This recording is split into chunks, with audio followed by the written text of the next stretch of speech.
So welcome you all in my new lecture series.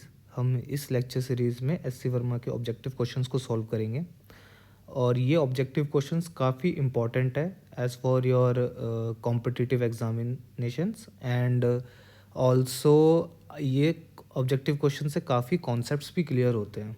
ठीक है, तो हम स्टार्ट करते हैं सेकंड चैप्टर एससी वर्मा का ऑब्जेक्टिव क्वेश्चन से। तो क्वेश्चन नंबर 1 क्या कह रहा है? A vector is not changed if. Vector कब किस कंडीशंस में चेंज नहीं होगा? ओके, तो लेट्स सपोज मेरा ये वेक्टर ए है। अब ए वेक्टर के पास क्या है? Magnitude and directions. इसके पास magnitude as well as direction है। अगर ये वेक्टर चेंज नहीं हुआ तो ना ही इसका मैग्नीट्यूड चेंज होगा और ना ही इसका डायरेक्शन चेंज होगा।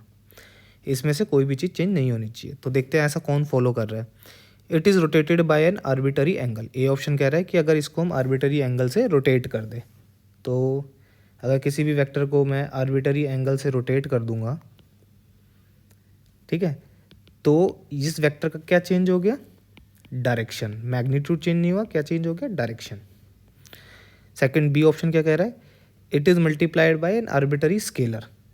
अगर मैं इसको आर्बिटरी स्केलर, लेट सपोज मेरा ए वेक्टर ये रहा, ओके, अगर मैं इसको 2 से मल्टीप्लाई कर दूँ तो मेरा ए वेक्टर कैसा हो जाएगा? इसका लेंथ में ट्वाइस। तो क्या चीज़ चेंज हो गई? मैग्नीट्यूड। तो ये ऑप्शन भी नहीं हुआ।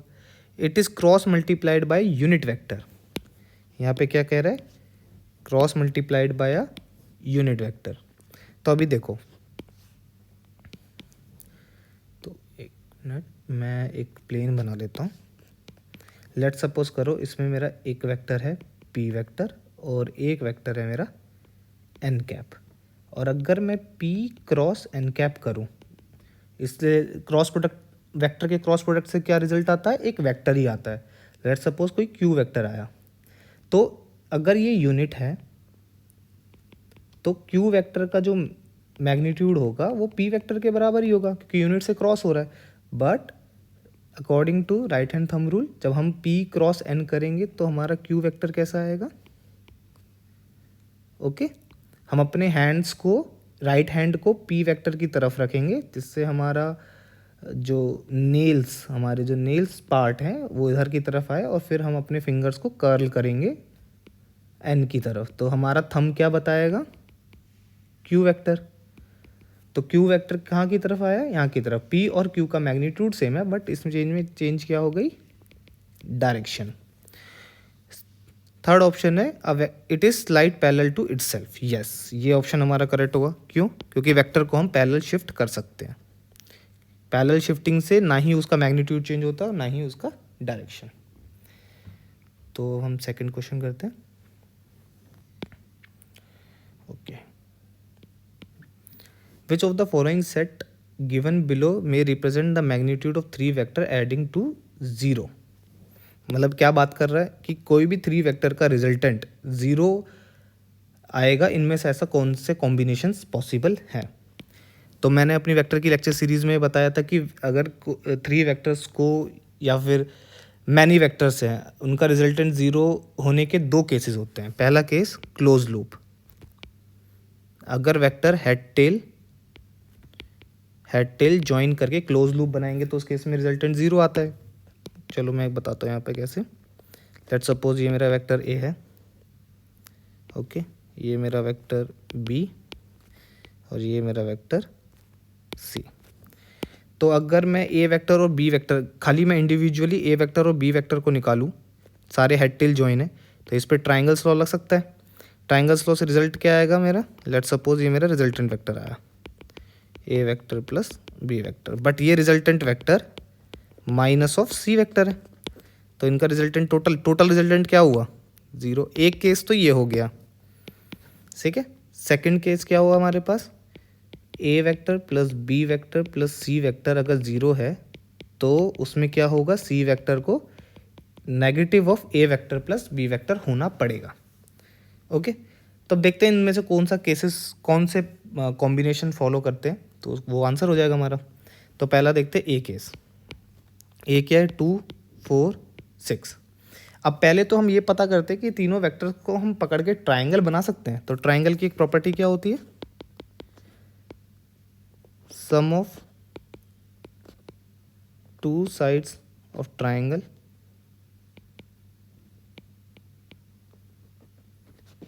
is always greater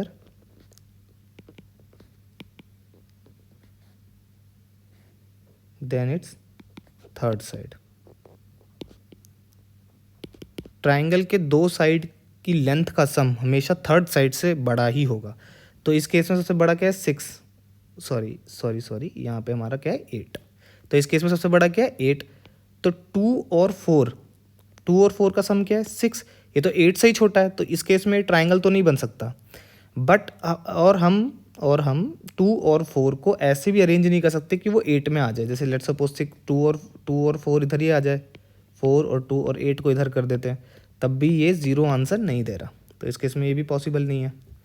okay, late B case देखो, बी केस भी यही है कि ट्राइंगल पॉसिबल नहीं है। 16 और इन दोनों का सम क्या है, 12। तो 12 16 से छोटा है, तो ट्राइंगल तो बनेगा नहीं। और सिमिलरली ये सिंगल लाइन में भी ऐसे अरेंज नहीं कर सकते हम जिससे इनका रिजल्टेंट 0 आ जाए। इसमें देखो 2 बड़ा है, 1 और 1 का सम 2 तो होता है, तो ये ट्राइंगल तो नहीं बनेगा। बट हम 1 1 2 को ऐसे अरेंज कर सकते हैं, इसको हम ऐसे अरेंज कर सकते हैं, अरेंज इन स्ट्रेट लाइन। कि कैसे, 1 को मैंने यहाँ रखा, दूसरे 1 को मैंने यहाँ रखा, और 2 को मैंने यहाँ रख दिया। तो 1 1 2, अब इनका रिजल्टेंट 0 हो सकता है। तो this is our option. Last वाला ऑप्शन देखते हैं, सबसे बड़ा क्या है, 2। तो ये तो मेरा 1.5 है, ट्राइंगल बना नहीं, और हम इन तीनों को भी ऐसे अरेंज नहीं कर सकते जैसे कि 0 है। तो हमारा ऑप्शन क्या हो गया, सी करेक्ट हो गया। थर्ड क्वेश्चन देखते हैं। तो थर्ड क्वेश्चन क्या कह रहा है, the resultant of A vector and B vector makes an angle alpha with A, beta with B. तो इनमें से कौन सा पॉसिबल होगा। ठीक है, तो हम यहाँ 2 वेक्टर बना देते हैं। ये मेरा ए वेक्टर, ये मेरा बी वेक्टर। ओके, तो इन दोनों का रिजल्टेंट कैसे आएंगे, ये टेल टेल जॉइन है, तो पैरेललोग्राम बना के हम ये बना सकते हैं। ठीक है, वेक्टर्स को टेल टेल जॉइन करके हम पैरेललोग्राम लॉ यूज़ कर सकते हैं। तो ये मेरा रिजल्टेंट हो गया। तो ये क्या बोल रहा है कि जो इनका रिजल्टेंट है वो अल्फ़ा एंगल बना रहा है ए वेक्टर के साथ, और बीटा एंगल बना रहा है बी वेक्टर के साथ। तो इनके मैग्नीट्यूड्स के किस रिलेशन से अल्फ़ा बीटा कैसे रिलेट करेंगे वो निकालते हैं। तो लेट्स सपोज पहला केस लेते हैं हम, A vector mod greater than B vector का मॉड, मतलब ए वेक्टर की लेंथ बी वेक्टर से ज़्यादा है। तो इस केस में हमारा डायग्राम कैसे बनेगा, ए वेक्टर की लेंथ ज़्यादा हो गई, बी वेक्टर की लेंथ कम हो गई। तो इसका पैरेललोग्राम पूरा कर देते, और रिजल्टेंट मेरा क्या होगा, ये मेरा रिजल्टेंट हो जाएगा। This one is my A, this one is my B. ये मेरा अल्फ़ा, ये मेरा बीटा। तो क्लियरली विजिबल है, अगर ऐसा केस है तो क्या होगा, बीटा बड़ा होगा अल्फ़ा से, और ऐसा होगा भी। इसका रीज़न क्या है, आप ये देखो कि ये वेक्टर बड़ा है, ठीक है, और रिजल्टेंट में दोनों वेक्टर्स का कंट्रीब्यूशन है। तो जो वेक्टर बड़ा होगा उसका कंट्रीब्यूशन रिजल्टेंट में भी ज़्यादा आएगा, और रिजल्टेंट उसकी तरफ ही ज़्यादा इंक्लाइंड होगा। ओके, ये क्लियरली विजिबल है, ये इसमें डायग्रामेटिकली हम देख सकते हैं इसको। सेकंड केस देखते हैं, अगर ए वेक्टर छोटा है बी वेक्टर के मैग्नीट्यूड से, तो उस केस में हम ए वेक्टर को छोटा बना देते हैं और बी वेक्टर को बड़ा बना देते हैं, और रिजल्टेंट कैसा आ जाएगा, तो हमारा रिजल्टेंट आ गया ये, this one is my A, this one is my B. ये मेरा अल्फ़ा हो गया, ये मेरा बीटा हो गया, ये आर हो गया। तो इसमें आर का इंक्लिनेशन किसकी तरफ ज़्यादा है, बी वेक्टर की तरफ, क्योंकि बी वेक्टर बड़ा है। और सेम केस में ये हमें क्या आंसर दे रहा है, इस केस में beta is greater than alpha. Okay, third case क्या है, जब दोनों का मैग्नीट्यूड बराबर हो जाए, अगर दोनों का मैग्नीट्यूड बराबर है,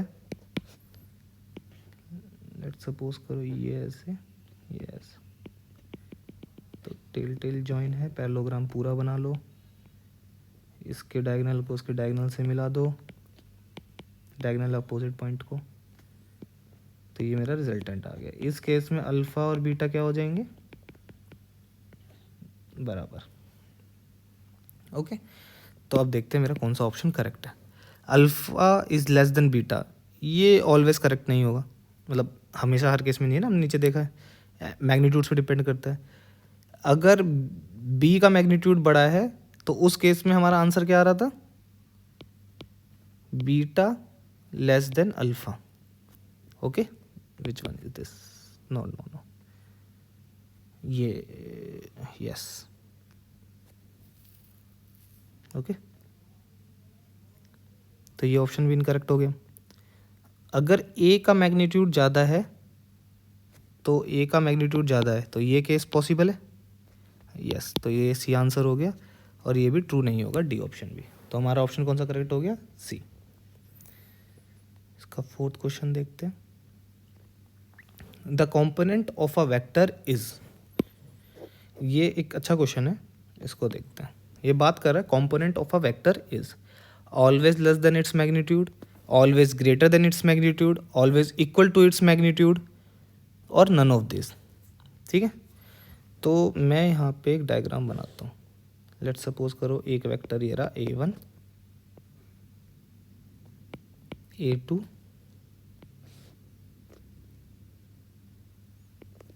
इसको थोड़ा ऐसा कर देते हैं, A3। तो इन सब का रिजल्टेंट वेक्टर से कैसे बनेगा, इसका लास्ट पॉइंट इसके पॉइंट से जॉइन, ये हमारा रिजल्टेंट वेक्टर हो गया। और उसके कंपोनेंट कौन से हैं, A1 vector plus A2 vector plus A3 vector.